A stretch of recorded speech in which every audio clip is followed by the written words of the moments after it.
PTI election की boycott कभी नहीं करेगी। बॉयकाट की तरफ हम हरगिज़ नहीं जा रहे। हमारी कोशिश है, देखो बॉयकाट नहीं करते, लेकिन हमारी ये ज़रूर है कि हम कोशिश करते हैं हमने सिंबल से इलेक्शन लड़े। शुक्र है कि कल कोर्ट्स बैठी और रातों रात फैसला हो गया, नहीं तो इलेक्शन दिखाई नहीं दे रहा था। तो कुछ लोग नहीं चाहते थे कि इलेक्शन हो। मैं तो इलेक्शन के ख़िलाफ़ नहीं था, लेकिन मैं तो सिर्फ ये कहता था कि मुझे टाइम चाहिए क्योंकि मेरी नई पार्टी है, लेकिन फिर भी हम तैयार हैं, कोई मसला नहीं।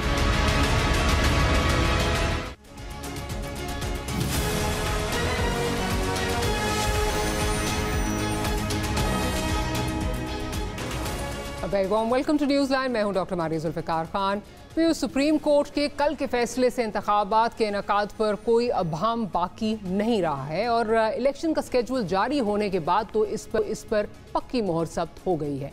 लेकिन इस फैसले पर जहां तमाम जमातें खुशियां मना रही हैं और इसे जमहूरियत को डीरेल करने की साजिश नाकाम बनाने का नाम दे रही हैं, वहीं एक जमात पीटीआई अब भी इस फैसले पर अदम इत्मीनान का इजहार कर रही है।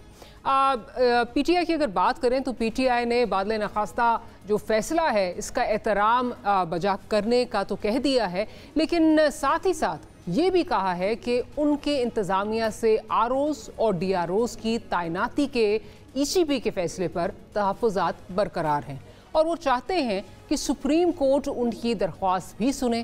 फ़िलहाल ये पीटीआई का ही एतराज़ नज़र आ रहा है, लेकिन मुल्क की सियासी तारीख को अगर सामने रखा जाए तो ऐसा कई बार हुआ है कि ऐसे एतराज़ात बाद में तनाज़ात को जन्म देते हैं और सभी यकजमा हो जाते हैं। 2013 और 2018 की मिसालें हमारे सामने हैं।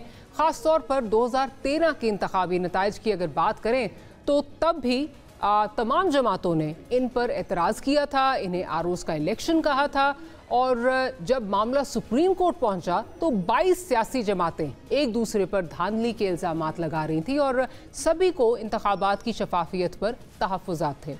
सुप्रीम कोर्ट ने जमहूरियत के तसलसल के लिए यकीनन एक बड़ा कदम उठाया है और गैर यकीनी को ख़त्म किया है, लेकिन इन सियासी जमातों के ट्रैक रिकॉर्ड को अगर देखा जाए, इसको देखते हुए क्या फिर से ये खदशात जन्म नहीं लेते कि कल ज़्यादातर जमातें इन्हें फिर आरोज़ का इलेक्शन नहीं कहेंगी, जब पहले ही लेवल प्लेइंग फील्ड और नून लीग को फेवर्स मिलने के इल्ज़ामात लग रहे हैं और तो और ईसीपी की गैर जानिबदारी पर सवालात उठ रहे हैं। तो क्या इस माहौल में ईसीपी को इस सूरत हाल का तदारुक करने के लिए इक़दामात जो हैं क्या नहीं लेने चाहिए? दूसरी तरफ पीटीआई को भी महज क्या एतराज़ बढ़ाए, एतराज़ के बजाय आरओज़ और डीआरओज़ के मामले पर इलेक्शन कमीशन ऑफ पाकिस्तान के सामने क्या नहीं जाना चाहिए? ये कुछ सवालात हैं जो अपने प्रोग्राम के प्लाट उठाएंगे। नईम हैदर पंचोता साहब हमें ज्वाइन कर रहे हैं, पाकिस्तान तहरीक इंसाफ से आपका ताल्लुक है। साथ ही साथ राना एहसान अफजल साहब हमें ज्वाइन कर रहे हैं, पाकिस्तान मुस्लिम लीग नवाज से आपका ताल्लुक है और हमारे साथ कुछ ही देर में नाज बलोच साहिबा भी मौजूद होंगी। तो गुफ्तगू का आगाज़ करती हूँ राना साहब आपसे। राना साहब, अब कल जो चीफ जस्टिस पाकिस्तान ने जिस तरह मामला टेकअप किया और उसके बाद जो उनके रिमार्क्स थे, स्पेसिफिकली ये कि जी ये डेमोक्रेसी को डीरेल करने की एक साजिश थी, जिसको ऑब्वियसली फिर उसके खिलाफ फैसला आया, उसको नाकाम बना दिया गया। उसके बाद क्या आपका कोई खदशा रह जाता है कि इलेक्शन 8 फरवरी को नहीं होंगे या अभी भी कुछ तहफ़्फ़ुज़ात जो हैं वो बाकी हैं? क्योंकि गो के आपके पार्टी पे जो है वो इल्ज़ामात लग रहे हैं कि जी फेवर्स मिल रही हैं, but almost I think about 10 days back आपकी पार्टी से भी जो हैं वो लोग उठकर ये कह रहे थे कि हमें लग रहा है कि इलेक्शन को डीरेल करने की या डिले करने की जो है वो कोशिश की जा रही है और तब तक ये पीटीआई का मामला नहीं आया था।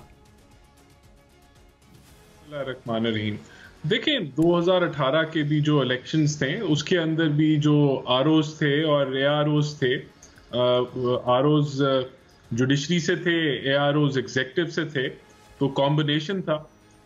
इस दफ़ा जब जुडिशरी से इन्होंने आरओज़ मांगे तो जुडिशरी ने इनकार कर दिया, तो फिर डेफिनेटली ईसीपी के पास यही ऑप्शन बच गई थी कि वो एग्जेक्टिव से आरओज़ और एआरओज़ को जो है वो लें। तो जब ये इसकी ओपन किया गया मामलात को, तो डेफिनेटली एक पूरे मुल्क के अंदर एक ऐसा अभाम बन गया कि इलेक्शंस पता नहीं होने जा रहे हैं या फिर से डिले हो गए। तो ये अगर एग्जेक्टिव भी नहीं कराएगा, अपने एग्जेक्टिव से भी AROs नहीं आएंगे, तो फिर ऑप्शन क्या बचती है ECP के पास? और ये डिले की तरफ बढ़ रहे थे मामला, जिसका डेफिनेटली PTI जिम्मेदार थी, क्योंकि उन्हीं की पिटिशन पे ये सारे मामला आगे बढ़ रहे थे। तो मैं समझता हूं कि अब तो मुकम्मल क्लैरिटी है।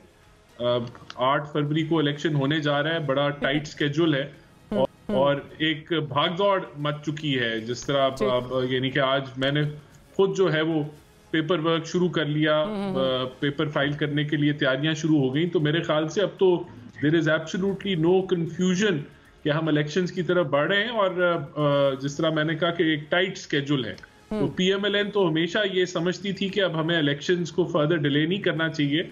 और जहां तक बात है कि लोगों की कोई शिकायत हैं या उनको कंसर्न्स हैं, तो वो देखें, ECP एक बाइख्तियार अदारा है, और अगर उनके पास कोई शिकायत कोई भी अगर मौसम का इशू है, तो जेन्युइन शिकायत है कि अगर कोई एक बर्फ है और सड़क के ऊपर आप नहीं चल सकते, तो वोटिंग कैसे होगी?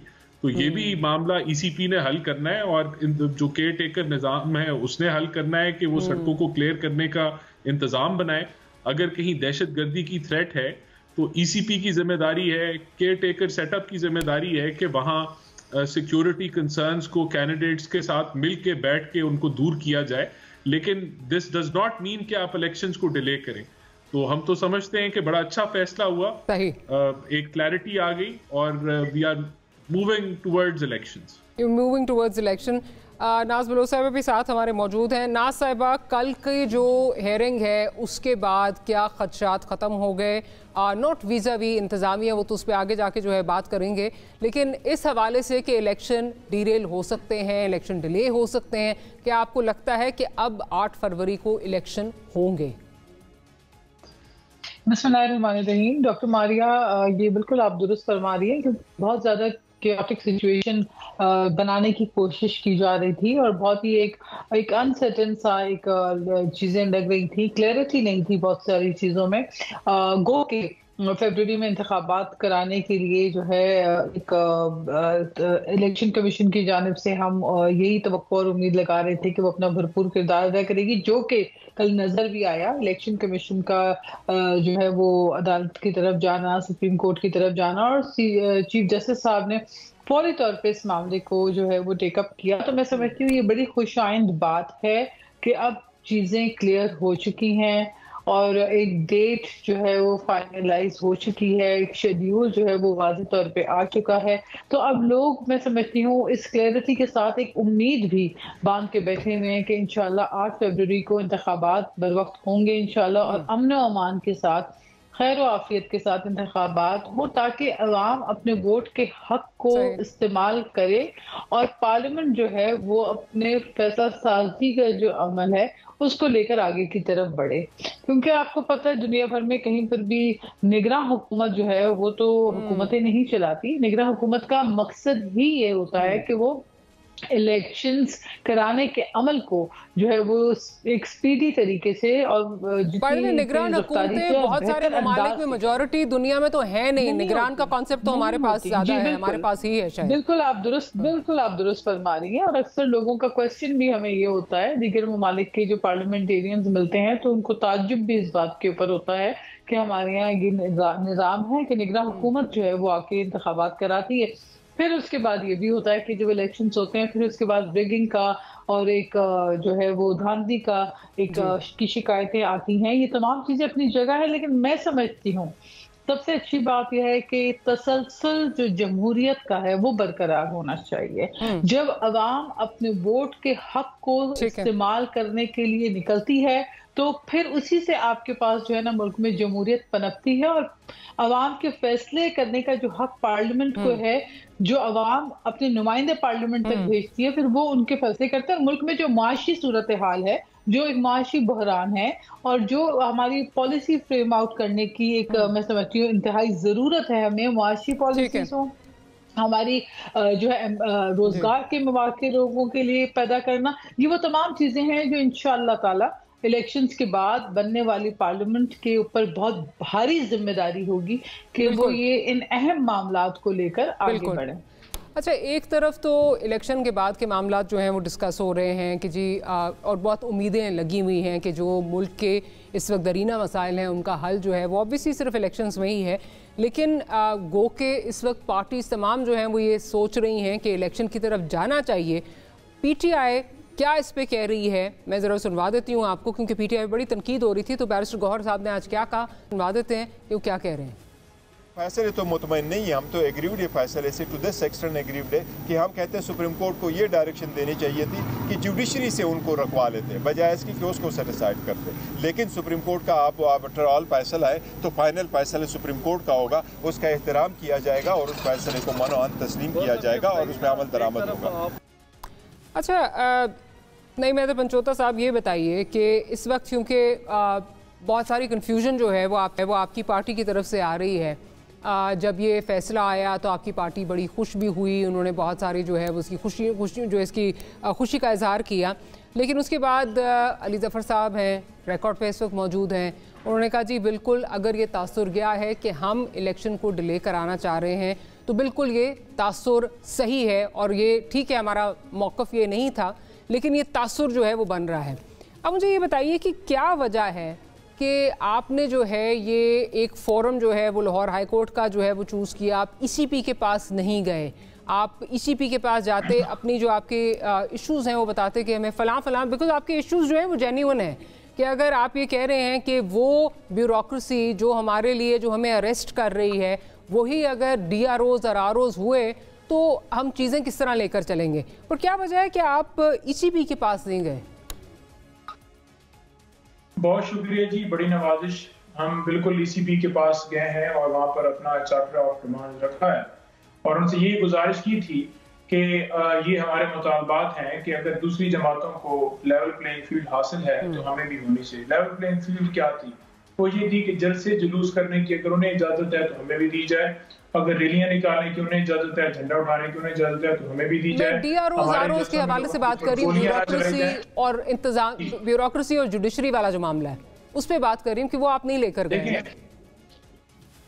देखें वही गुजारिश मैं कर रहा हूँ कि वो डिप्टी कमिश्नर्स जिनके पास हम दरखास्त देते हैं और वो हमारी दरखास्त के ऊपर एक्सेप्ट नहीं करते, हमें कोर्ट से रजू करना पड़ता है, वहां से डायरेक्शन मिलती है कि जलसे की आपको इजाजत है और फिर जनाब पुलिस वहां पर पहुंच जाती है और हमें उठा ली जाता है।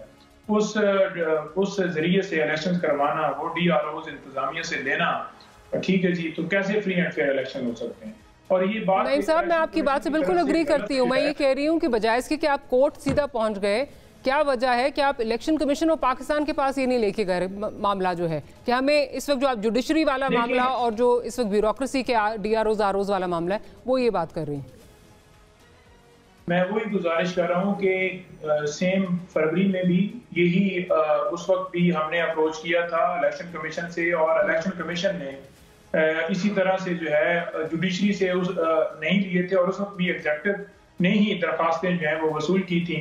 उस मामले को लेकर हम लाहौर हाई कोर्ट में गए थे और वहां पर ये हाई कोर्ट ने कहा कि हम DROs और ROs नहीं दे सकते जुडिशरी से।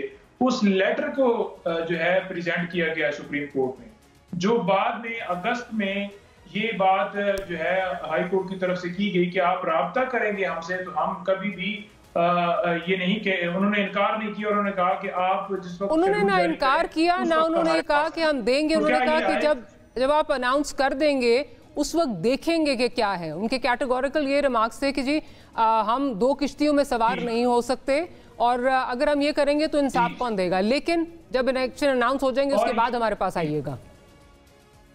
बिल्कुल, और यही बात मैं बड़ी वाज़ेह करना चाहता हूं कि इलेक्शन कमीशन को जब इख्तियार है कि वो ROs जुडिशरी से ले या इंतजामिया से ले, तो उसे सबसे पहले ये तयन करना चाहिए कि क्या निगरान हुकूमत जो है वो न्यूट्रल है। अगर वहां पर वज़ीर आज़म साहब ये कहते हैं कि इमरान खान साहब के बगैर भी इलेक्शन हो सकता है, अगर निगरान वज़ीर आज़म साहब ये कहते हैं कि जो 9 मई के अंदर चंद लोग थे उनके अलावा जो है वो माफी मिल सकती है या उनके अलावा जो है वो इलेक्शन में जा सकते हैं, तो वो बड़ी वाज़ेह तौर पर उनकी बदनीति नजर आती है। एक तरफ रेड कारपेट बिछाए जाना प्रोटोकॉल देना, सलूट मरवाना, CCP और सारे वहां पर उनको हासिल हैं। और हमारे लिए ये सारी जो है सोबतें, सख्तियां, हमारी गिरफ्तारियां, छापे और सारा सिलसिला स्टिल जारी है। तो हम यही गुजारिश कर रहे थे कि जो इंतजामिया है उनसे क्यों आरोज लेने की जो है इलेक्शन कमीशन ने जो है वो नहीं साहब, let me ask you this कि अगर चलें अगर आप कह रहे हैं कि पहले ये हो जाना चाहिए था कि जुडिशरी से जो है वो आरओज DROs आ जाते हैं, लेकिन फिर 2013 का इलेक्शन याद आता है कि जब आरओज DROs जो है जुडिशरी से थे तो उस वक्त इफ्तिखार चौधरी साहब को इमरान खान साहब ने इतना तनकीद का निशाना बनाया। उन्होंने कहा कि ये सारा मैनिपुलेट ही इन्होंने किया है, ये सारा इलेक्शन इनकी वजह से जो है ये इस तरह हुआ है। उस वक्त भी बहुत ज़्यादा जो है वो इल्ज़ामात लगे थे।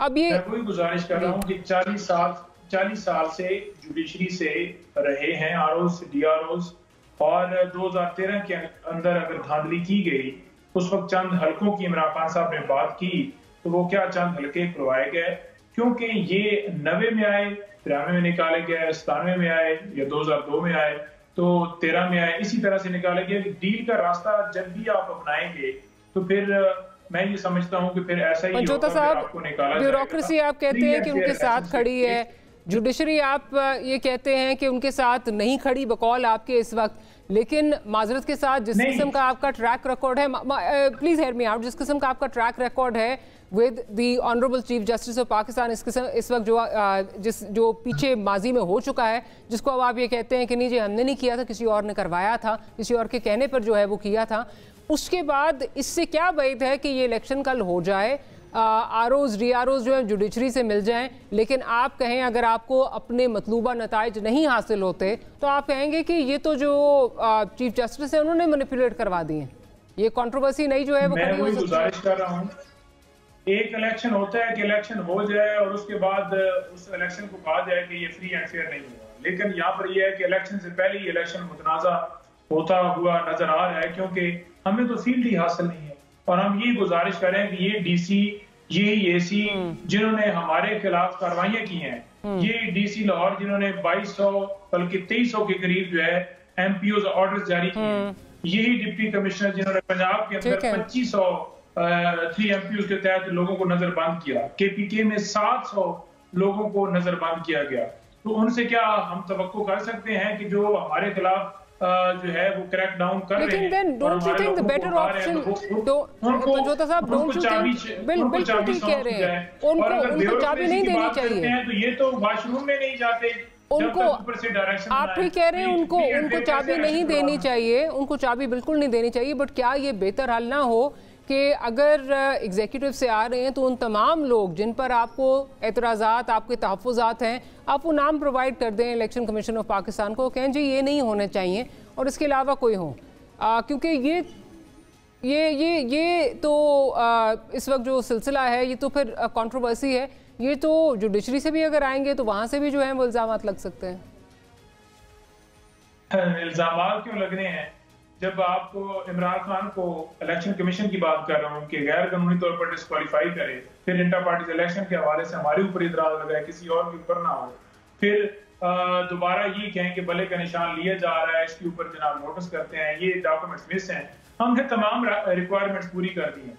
तो इस तरह की अगर पोजीशन होगी और हम रजू करेंगे कि हमें फील्ड दी जाए और वो निगरान सेटअप को कहेंगे अच्छा फील्ड मांग रहे हैं, और ये ध्यान दें कि तमाम जमातों को फील्ड हासिल है। मैंने आज खान साहब को बताया, मैं आज मिला था खान साहब से और मैंने उन्हें कहा कि जनाब इलेक्शन कमीशन का ये बयान आया कि वो आपकी तस्वीर जो है ना वो कहते हैं कि जी हमने घर में लगाई हुई है, और ये भी कहते हैं कि जनाब मेरे जो फेवरेट हैं वो खिलाड़ी हैं खान साहब, तो वो हंसे मुस्कुराए, उन्होंने कहा कि देखो ये सिर्फ और सिर्फ एक जो इन्होंने मुल्क के अंदर किया है ना, बाइस ने इसका मुजाहरा किया है, ये उसको करने के लिए इन्होंने ऐसा ये तो खैर ये तो जाहिर है कि सबको बातें जो है उस तरह वो नहीं समझ आ रही थी, नजर आ रहा था, लेकिन आखिरी चीज मंजोता साहब, ब्रेक से पहले आपको chief justice Islamabad high court पर एतराज़ात हैं, लेट्स सपोज DROs ROs वहां से आ जाते हैं, एक्सेप्टेबल होंगे?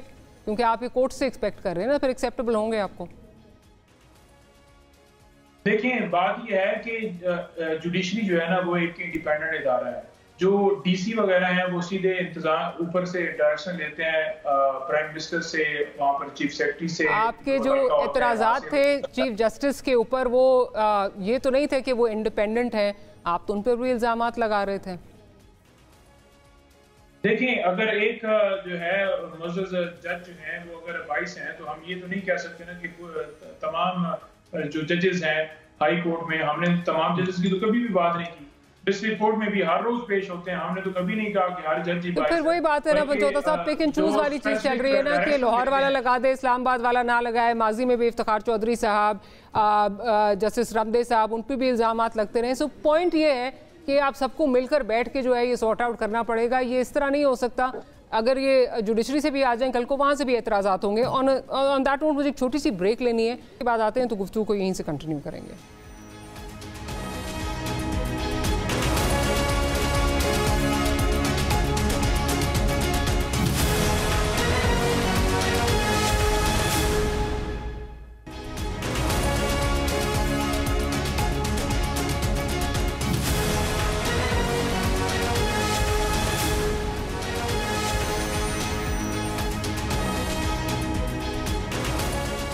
Welcome back after the break.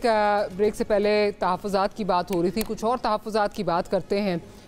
सिर्फ पीटीआई जो है वो तहफ़्फ़ुज़ात का शिकार इस वक्त नहीं है vis-a-vis the election. PTI, Peoples Party दोनों जो है वो बात कर रहे हैं। पहले सुन लेते हैं ज़रा कि पाकिस्तान तहरीक इंसाफ मज़ीद क्या कह रही है अपने एतराज़ात के हवाले से, और फिर बिलावल भुट्टो जरदारी साहब क्या फरमा रहे हैं। फ़कत इलेक्शन का होना कोई मकसद नहीं है अगर election free and fair and transparent ना हो, और इसके प्रोसेस में शामिल होना लाजिम है। आज एज वी स्पीक वो प्रोसेस की ट्रांसपेरेंसी पे बड़ा क्वेश्चन मार्क है। आज भी हमें इजाज़त नहीं है, आज भी कन्वेंशन की इजाज़त नहीं मिल रही, आज भी पार्टिसिपेशन की इजाज़त नहीं मिल रही, आज भी हमारे झंडों की इजाज़त नहीं है। लेकिन लेवल प्लेइंग फील्ड का मुतालिबा बहरहाल रहेगा। जितने सख्त सर्कमस्टांसिस में हम कंपेन कर रहे हैं, अगर ये सख्ती हमारी न लेवल प्लेइंग फील्ड हो, आप देखेंगे इंशाल्लाह हमारे पास 2/3 मेजॉरिटी आएगी। और मेरा मुतालबा है मियाँ साहब से भी कि वो इंतजामिया के बजाय अपना नजरिया पे, अपना मंशूर पे इलेक्शन लड़े, वो वोट को इज्जत दिलवाए, वोट का बेइज्जती ना करे। वो उसका बेहतरी होगा, उसमें मेरा बेहतरी होगा, उसमें मुल्क का बेहतरी होगा। रान साहब, आपकी तरफ आती हूँ। 8 को इलेक्शन हो जाएंगे, ग्रेट, एक अच्छी जो है वो अच्छी चीज़ है कि फाइनली जो मुल्क में इस वक्त जो है वो इतनी एक गैर यकीनी की कैफियत थी वीज़ा-वी इलेक्शंस, वो ख़त्म हो रही है। लेकिन जो बैरिस्टर गौहर साहब कह रहे हैं वो गलत नहीं है, और उसी पे आगे जो है वो बोलूँगी कि क्या वाकई सिर्फ मकसद जो है वो इलेक्शन 8 तारीख को कराना है, या ये भी है कि इंश्योर किया जाए कि वो इलेक्शन फ्री हो, फेयर हो, ट्रांसपेरेंट हो। ना सिर्फ ये, बट उसके बाद जो मुल्क में पोलराइजेशन है वो ख़त्म हो और मुल्क आगे चले, ना कि हम फिर वही धांधली के रोने सुने, नारे सुने, एहतजाज देखें और हम पीछे ही की तरफ ही चलते जाएं। देखें डॉक्टर साहिबा, इलेक्शन जो है वो PMLN ने नहीं कराना, इलेक्शन ECP ने कराना है, और केयर टेकर हुकूमत ने मावनत करनी है। जहां तक हमारे पे इल्जामात हैं, हमारा बड़ा क्लियर स्टांस है कि हम समझते हैं लेवल प्लेइंग फील्ड होनी चाहिए है, इलेक्शंस फ्री फेयर ट्रांसपेरेंट होने चाहिए और वोट को इज्जत मिलनी चाहिए। पीपल्स पार्टी के जो इल्जामात हमारे ऊपर हैं, उसी नौयत के इल्जामात MQM पीपल्स पार्टी पे लगा रही है सिंध में, कि सिंध में की जो इंतजामिया है, क्योंकि पीपल्स पार्टी की वहां 10 साल या 15 साल हुकूमत रही, तो सारी उनकी हाईजैक करदा वो ब्यूरोक्रेसी है, उन्हीं के बंदे हैं, और वहां जो है उनको मूवमेंट करने का मौका नहीं मिल रहा, या जो भी मामलात है। If you allow me to interject, बिल्कुल आप ठीक कह रहे हैं। इलेक्शन कमीशन ऑफ पाकिस्तान ने जो है वो इलेक्शंस कराने, आपने नहीं कराने। लेकिन जब इल्ज़ाम ये लग रहा हो कि इंतज़ामिया कह रही हो जी हमने तो सारे जो शहबाज शरीफ के टाइम के जो ब्यूरोक्रेसी थी, जो इसमें जो इलेक्शन प्रोसेस पे जो है वो हावी हो सकती है, वो हमने बदल दी है, लेकिन वो लोग ना बदले गए हों, तो फिर उंगलियां तो उठेंगी ना, या सवालात तो होंगे ना कि आप या तो हावी हो रहे हैं या आप जो है वो उसको मैनिपुलेट कर रहे हैं। नहीं, देखें, सबसे पहली बात तो ये ब्यूरोक्रेसी तो चेंज हुई है। मैं फैसलाबाद से अभी ये कर रहा हूँ, मेरे ख्याल से दूसरे या तीसरे जो हैं वो DC इधर आ चुके हैं जब से केयर टेकर सेटअप आया है। और पंजाब का आप कोई भी शहर निकाल लें, तो जो हमारी गवर्नमेंट तो इधर थोड़े से अरसे के लिए थी, फिर ये पीटीआई की आ गई पंजाब में, और उसके बाद क्या आईजी इस्लामाबाद चेंज हो गए, जिसपे बाकायदा इलेक्शन कमीशन ऑफ पाकिस्तान जो है वो हुकूमत को जो है वो लेटर्स भी लिख चुकी है, क्या वो हो गए चेंज? नहीं, देखिए मेरी बात सुने, कोई स्पेसिफिक एरिया में अगर नहीं चेंज हुए, वहां पीटीआई या पीपल्स पार्टी जिसको इतराज है वो ईसीपी में दरखास्त लिखे और चेंज करा ले। ये हमारा ईसीपी तो खुद बेचारा लगता है उसके हाथ बंधे हुए। ईसीपी जो है दरख्वास्त करती है निगरान हुकूमत को, एस्टैब्लिशमेंट डिवीजन को जो है वो कहती है, लेकिन वहां से कोई जो है वो सुनवाई नहीं होती। नहीं देखें, नहीं एक मिनट डॉक्टर साहब, अब पूरे पंजाब में ब्यूरोक्रेसी शफल हुई है जब ये फिर सेटअप आया, और उसके बाद भी होती रही है।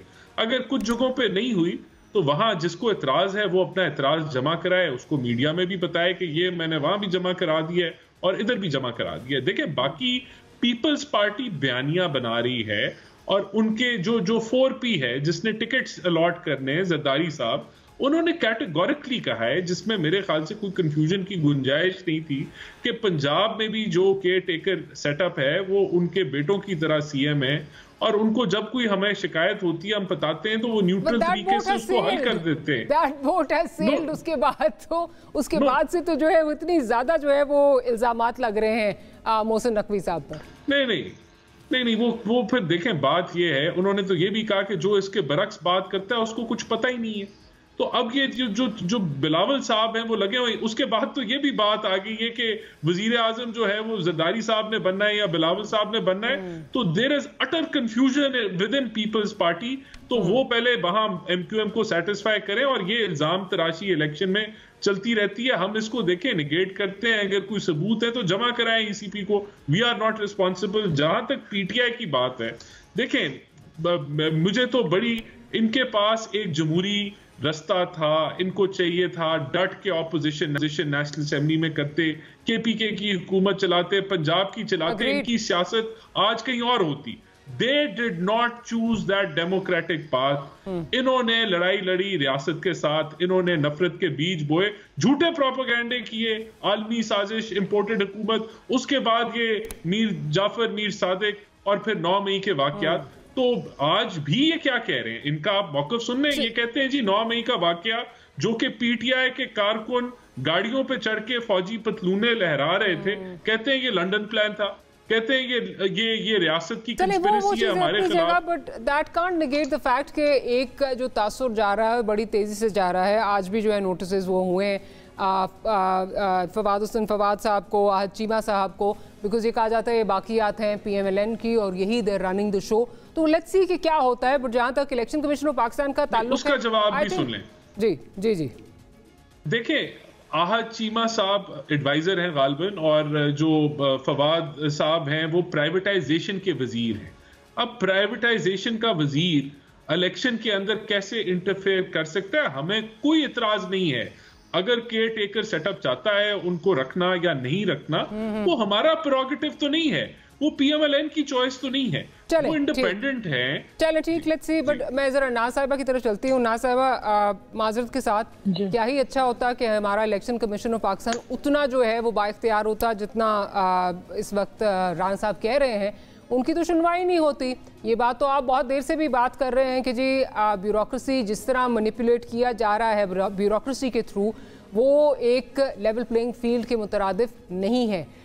लेकिन ये कहना कि जी ब्यूरोक्रेसी सारी बदल गई है, सबसे अब हमारे सामने इस वक्त जो एग्जांपल है जहां हम बैठे हुए हैं शहर इक़्तिदार में, वहाँ ना DC बदला है ना IG बदला है, उस पर तहफ़्फ़ुज़ आते हैं, इलेक्शन कमीशन जाती भी है, उसको कुछ सुना भी नहीं जाता, उसको कोई इसकी बात पे कोई जो है वो कान भी नहीं धरता। कितनी बाइख्तियार है election commission of Pakistan? Doctor Maria, इस तरह जो हम अगर गुफ्तगू करेंगे तो मैं समझती हूँ कि अगर हम बात करने बैठ जाएं तो आप मुझे गिनवा दें कि कौन सा ऐसा कोई एक इंस्टीट्यूशन आप गिनवा दें। क्या पुलिस के ऊपर 100% कोई एतमाद करता है? क्या यहाँ पे ब्यूरोक्रेसी में आप जाएं तो लोगों का क्या 100% एतमाद है?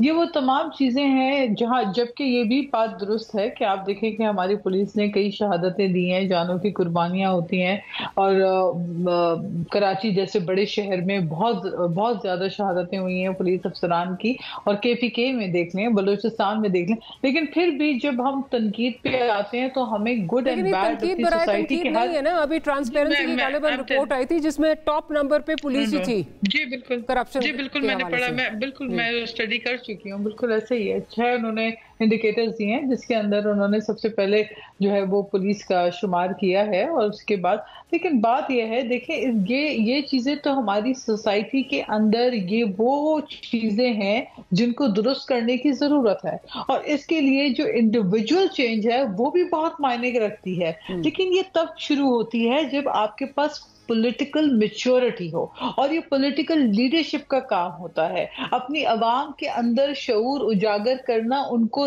सही डायरेक्शन दिखाना। लेकिन हमारे पास जो 3.5 साल गुज़िश्ता, और उससे तवातुर से हमने देखा जो पीटीआई का ट्रेंड रहा, हेट पॉलिटिक्स, पोलराइजेशन की पॉलिटिक्स, नफरत की सियासत के जो बीज बोए गए, उनके असरात आपने 9 मई में भी देखे। आपने देखा कि लोगों के दिलों में इतनी नफरत डाल दी कि लोगों ने आके अपने ही इदारों के खिलाफ जो है वो उनकी तौहीन की, और फिर जो शोहदा हैं उनकी दिल आज़ारी की, शोहदा की फैमिलीज की दिल आज़ारी की। ये कभी पाकिस्तान का चेहरा ऐसा नहीं होता था। उसकी वजह ये है कि हमारे पास पॉलिटिकल लीडरशिप का बहुत बड़ा हमेशा किरदार रहा है। आपको पता है शहीद मोहतरमा बेनज़ीर भुट्टो साहिबा ने सख्त तनकीद बर्दाश्त की, जो उनके साथ इंतकाम लिया गया, जो रिवेंजफुल पॉलिटिक्स उनके साथ की गई, being a woman she faced all these things, और जिस करेज के साथ उन्होंने फेस किया विद ग्रेस। उन्होंने अपने वर्कर्स में कभी इश्तियाल पैदा नहीं किया, उन्होंने कभी अपने वर्कर्स के अंदर इंसाइटमेंट उनको नहीं क्रिएट की, नफरत की वोट ऑफ नो कॉन्फिडेंस हुआ था शहीद मोहतरमा बेनज़ीर भुट्टो की हुकूमत के खिलाफ। तासुर की बात नहीं है ना, हमारे जी, ये तासुर की बात नहीं, हमारे सामने की बात है। इस जमात को दीवार से लगाया जा रहा है, जलसे करने की इजाजत नहीं दी जा रही। बाकी जहां कर सकते, मतलब दूसरी पार्टी जो है उसी शहर में कर सकती हैं, उनको नहीं करने दिया जा रहा। इलेक्शन कमीशन जो है उस पर कुछ नहीं कर रहा। उसके बाद अभी मैंने ब्यूरोक्रेसी की बात की, मैं आपसे ये तासुर तो नहीं है ना, वो बॉडी जिसने डॉक्टर मारिया बिल्कुल ट्रांसपेरेंसी के साथ इलेक्शन कराया। मैं हरगिज ये नहीं कह रही, मैं आपकी बिल्कुल आप दुरुस्त फरमा रही हैं, मैं हरगिज ये नहीं कह रही कि ये कोई फेक इंप्रेशन क्रिएट किया गया है, ऐसा सब झूठ है। और मेरे कहने का मकसद ये है कि ये तमाम चीजें जहां जहां हमारे पास इलेक्टोरल रिफॉर्म्स की गुंजाइश है जो हमें करनी चाहिए, जहां हमें अपने इदारों के अंदर बेहतरी, अदलिया के अंदर बेहतरी, जहां पे जुडिशरी के अंदर जुडिशल रिफॉर्म्स लाने की जरूरत है, जो हमें काम करने की जरूरत है, ये सारा काम पार्लियामेंट करती है। लेकिन पार्लियामेंट को कभी भी उतना इख्तियार नहीं दिया जाता। पार्लियामेंट करती है, लेकिन इस वक्त जो ओनस आ रहा है, पार्लियामेंट ने बाइख्तियार बनाया है इलेक्शन कमीशन ऑफ पाकिस्तान को, बहुत सारी पावर्स में एनहांसमेंट की है। लेकिन वो इलेक्शन कमीशन ऑफ पाकिस्तान जो एक डीसी आईजी नहीं बदलवा सकती, उससे फ्री एंड फेयर इलेक्शंस की हम तवक्कुआत क्या कर सकते हैं? देखिए, ये तो इलेक्शन कमीशन ऑफ पाकिस्तान की जिम्मेदारी है, ये उनका टास्क है, ये उनकी रिस्पॉन्सिबिलिटी है कि उन्होंने अश्योर कराने हैं और करवाने हैं, इम्प्लीमेंट करवाना है। अश्योर तो कराने इंटरिम गवर्नमेंट ने कि ट्रांसपेरेंट इलेक्शन बर वक्त कराएगी, लेकिन जो इलेक्शन का अमल है, इलेक्शन डे की रिस्पॉन्सिबिलिटी सिर्फ नहीं होती, इलेक्शन प्री पोल और पोस्ट पोल, ये तमाम चीजों को देखकर इलेक्शन का एब्सोल्युटली, इलेक्शन से पहले के मामला, इलेक्शन का डे कितना इंपॉर्टेंट होता है, इलेक्शन डे के बाद जो कुछ होता है, हमने तो देखा है। आप कह रही हैं ये सिर्फ aspersions है। aspersions are being cast from the chief election commissioner, but you satisfied कि वो ठीक काम कर रहे हैं? No, Dr. Maria, I didn't say anything. What I'm saying is कि इलेक्शन की जो जिम्मेदारी होती है वो इतनी भारी जिम्मेदारी होती है, क्योंकि हमने देखा है जहां पे इलेक्शंस में 3-3 दिन के बाद रिजल्ट्स चेंज होते रहे, हमने देखा किस तरह ठप्पे जो है वो कचरे कुंडियों से निकलते रहे, हमने बहुत कुछ देखा है। लेकिन मेरे कहने का मकसद है कि ये तमाम जिम्मेदारी, रिस्पॉन्सिबिलिटी अब है इलेक्शन कमीशन ऑफ पाकिस्तान की। अब जो पूरी इलेक्शन कमीशन ऑफ पाकिस्तान है कि इलेक्शन कमीशन ऑफ पाकिस्तान अपनी जिम्मेदारी जो है वो अदा कर सकती है, उसके नतीजे में जो है अदा करना तो है, उनको अदा करना है, एक अलग चीजें कर सकती है, something different.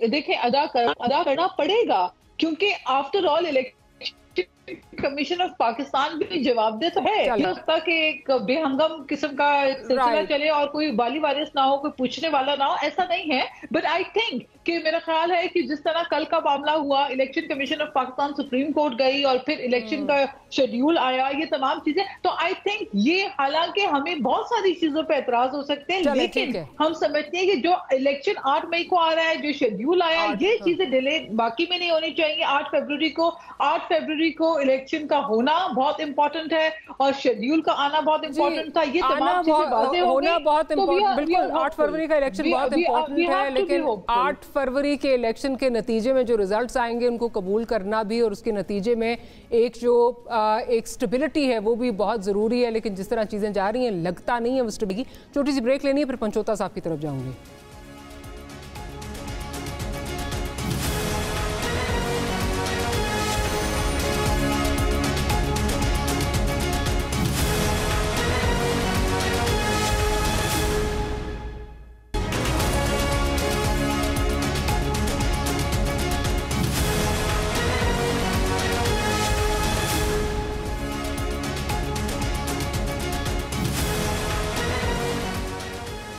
Welcome back after the break. कल ऑफ कोर्स सारी नज़रें जो हैं वो सुप्रीम कोर्ट ऑफ पाकिस्तान की तरफ जो हैं वो टिकी हुई थी कि क्या वहाँ से फैसला आता है, और उसके बाद ये बड़ा एक जो है वो एक कशमकश चल रही थी कि क्या ये जो इलेक्शन स्केड्यूल है, ये इलेक्शन कमीशन ऑफ पाकिस्तान वाकई ही उसको उस सामने लाएगा। 3 घंटे का जो टाइम दिया गया था, लेकिन उसके दरमियान एक बड़ी इंटरेस्टिंग जो है वो डेवलपमेंट हुई। मेरे प्रोग्राम में यहाँ पर एक हमारे जो गेस्ट थे पाकिस्तान मुस्लिम लीग नवाज से, उन्होंने कहा जी इलेक्शन स्केड्यूल जो है वो जारी हो गया है।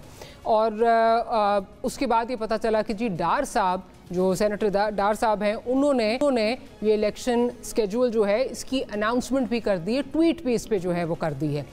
जिसके थोड़ी देर के बाद डार साहब ने जो है वो अपनी ट्वीट तब डिलीट की जब चीफ इलेक्शन कमिश्नर ने कहा जी हमने तो कोई स्केड्यूल जो है वो नहीं दिया। नईम पंचोता साहब, क्या आप इस एक्सप्लेनेशन को बाय करते हैं कि it was a simple honest mistake और ये गलती से एक फेक स्केड्यूल आया था और उसकी वजह से उन्होंने कर दिया था, या there is more to this? देखिए, मैं क्या कह सकता हूँ यहाँ पर, जो है 2018 में भी हमें पता है कि जब उस वक्त के आर्मी चीफ साहब को यहाँ पर सियालकोट के हमारी सियासी शख्सियत है, उन्होंने फोन किया था कि मैं हल्का जो है वो हार रहा हूँ। तो ये तो एक तरीकाकार इनकी तरफ से हमेशा जो है वो किया जाता है। दूसरी बात ये रह गई, जो ये बात हो रही थी कि 9 मई के हवाले से या DROs और इनके हवाले से हो रही थी। पहले मैं DC जो इस्लामाबाद है उनके हवाले से या लाहौर के हवाले से बता दूं या बाकियों के हवाले से बता दूं, तो वो अभी भी PMLN के लगाए हुए जो लोग थे वो ही लगे हुए हैं। लाहौर में भी डिप्टी कमिश्नर वही हैं जिन्होंने 2278 जो है वो उन्होंने MPOs के ऑर्डर जारी किए हैं, और इसके साथ साथ और मुख्तलिफ शहरों में, और जहाँ पर तब्दील किए गए हैं DC, वो भी इनकी मर्जी से, इनकी मंशा से तब्दील किए गए हैं। फॉर एग्जांपल, अगर ख्वाजा आसिफ साहब को सूट नहीं करता था वहां पर, जो कि हमें इतला मिली है, तो उन्होंने एक और वहां पर DC जो है उनको तैनात करवाया है, और सिर्फ इसलिए कि बाकायदा तौर पर जो है वो रिगिंग के लिए प्रोसेस सारा किया जाए। अब उसके लिए प्रोसेस क्या किया जाए? फॉर एग्जाम्पल, हमारे लोग इस वक्त इश्तिहारी हैं जो अदालत ने किए हुए हैं, और वो अगर सरेंडर करना चाहेंगे, नवाज शरीफ साहब तो सरेंडर करना चाहेंगे तो उनको तो प्रोटोकॉल हासिल है, लेकिन एक आम आदमी अगर आएगा उसके साथ किया क्या जाएगा? वो सरेंडर करेगा तो उसे किसी न किसी नामालूम मुकदमे में उठा लिया जाएगा। हमारा तरीकाकार ये है कि हमने मुख्तलिफ दरखास्तें, जैसे फॉर एग्जाम्पल मेरे खिलाफ ही कुछ FIRs हैं, मैंने ये रजू किया लाहौर हाई कोर्ट में या इस्लामाबाद हाई कोर्ट में, तफसीलात मंगाई मुकदमे की, तो वो तफसीलात आ गई। अब जब तफसीलात आ गई तो पता चल गया कि इतने मुकदमात हैं आपके ऊपर, तो बंदा कॉन्फिडेंट हो गया कि ठीक है जी, अब मेरे ऊपर ये मुकदमात हैं और मैं सरेंडर करता हूं। तो वो जाएगा तो फिर या 3MP में उठा लिया जाएगा कि इसने जो है अमन खराब कर देना है। नवाज शरीफ ने अमन खराब नहीं करना, उसको प्रोटोकॉल भी हासिल है। परवेज खटक साहब को सरकारी प्रोटोकॉल हासिल है, उन्हें नहीं करना। IPP के रहनुमा बाकी सारे उनको प्रोटोकॉल हासिल है। बिलावल साहब कोर्ट में जलसा करते हैं, उनको जो है इजाजत है और कोर्ट में करती है, वहां पर जो है वो ग्राउंड में पानी छोड़ दिया जाता है, और फिर वर्कर्स को रोका जाता है, फिर उनको जो है गिरफ्तार किया जाता है, फिर लिस्टें बनाई जाती हैं कि कौन कौन आया था। और इसी तरह एबटाबाद के घर के अंदर मीटिंग हुई है तो लोगों को उठा लिया गया।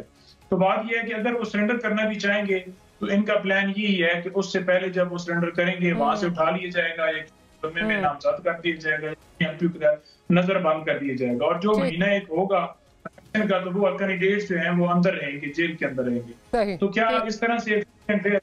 बिल्कुल नहीं है, बिल्कुल वैलिड पॉइंट्स हैं आपके, वैलिड पॉइंट्स हैं, मैं ऑलरेडी इस पे बात भी कर चुकी हूँ।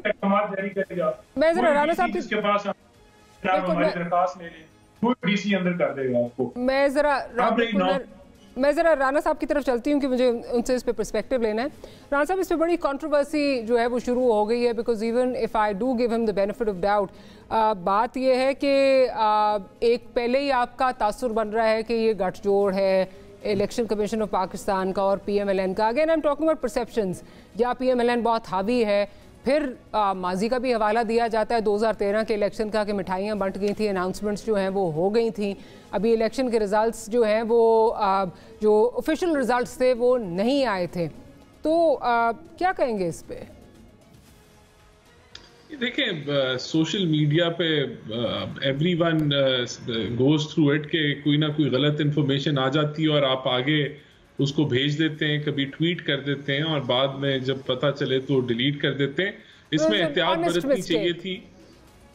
ऑफ कोर्स, आई मीन, यानी कि एक स्केड्यूल अभी रिलीज नहीं हुआ, उनके पास एक वो जो भी इमेज आया उन्होंने उसको ट्वीट कर दिया। I think we shouldn't make more of it.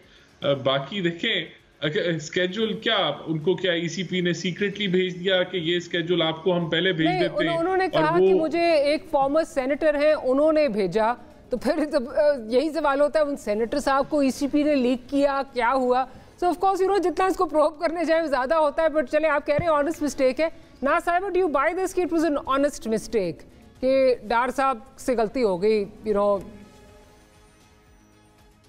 I think he's come up and given a justification for himself कि जिस तरह से वो बता रहे हैं, और डेफिनेटली हम जो बैठकर यहाँ पे अदालत तो लगा नहीं सकते, आपके प्रोग्राम के अंदर बैठकर हम इंक्वायरियां भी नहीं लगा सकते, तो ये तो डेफिनेटली उनको अगर तहकीकात करें तो फिर तहकीकात तो बहुत कुछ, बिकॉज मैं खुद इंफॉर्मेशन टेक्नोलॉजी की स्टैंडिंग कमेटी में थी, तो उसमें से तो कोई चीज़ छुपती नहीं है, कौन सी चीज़ कब आपको मिली, कब गई, किसने आपको मैसेज किया, किसने नहीं किया। So if you go to the depth of it and try to probe and find out, so you can find out everything. But I think कि ये जिस तरह से आके उन्होंने खुद इस चीज को जो है मीडिया पे आकर इस पे बात भी की है, तो आई थिंक मेरा ख्याल है हो सकता है कि जिस तरह वो बता रहे हैं ऐसा हो सकता है, ऐसे ही हो, उनको किसी ने कर लिया हो।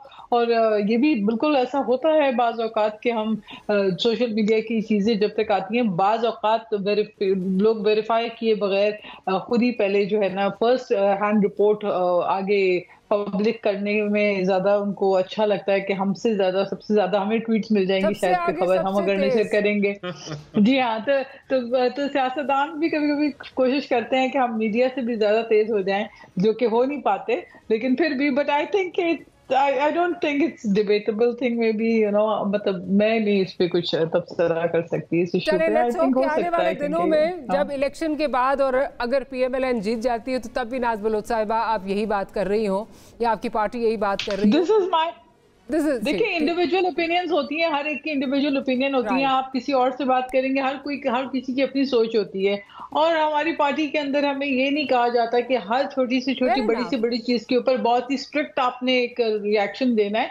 आई थिंक हम ह्यूमन हैं, ह्यूमन बीइंग हैं, हमसे गलतियां होती हैं और human error. Let's hope that Peoples Party maintains its stance tomorrow, specially उस कंडीशन में अगर पीपल्स पार्टी हार जाती है और PMLN जीत जाती है, तो let's see what happens. We will have to close today's programme. Naz Baloch साहब, नईम हैदर पंचोता साहब और रान साहब, आपका बहुत शुक्रिया कि आपने प्रोग्राम के लिए वक्त निकाला। अभी भी तहफ़्फ़ुज़ात बहुत ज़्यादा हैं, तमाम पार्टीज़ किसी हद तक PMLN के भी जिस पर ये इल्ज़ाम लगता है कि उसको फैसिलिटेट करने के लिए पूरा सिस्टम जो है बैठा है, उनके भी तहफ़्फ़ुज़ात हैं। तो ऐसे में कितने फ्री, कितने ट्रांसपेरेंट, कितने क्रेडिबल इलेक्शंस होंगे, that remains to be seen. Will see you tomorrow. Good night and अल्लाह हाफ़िज़।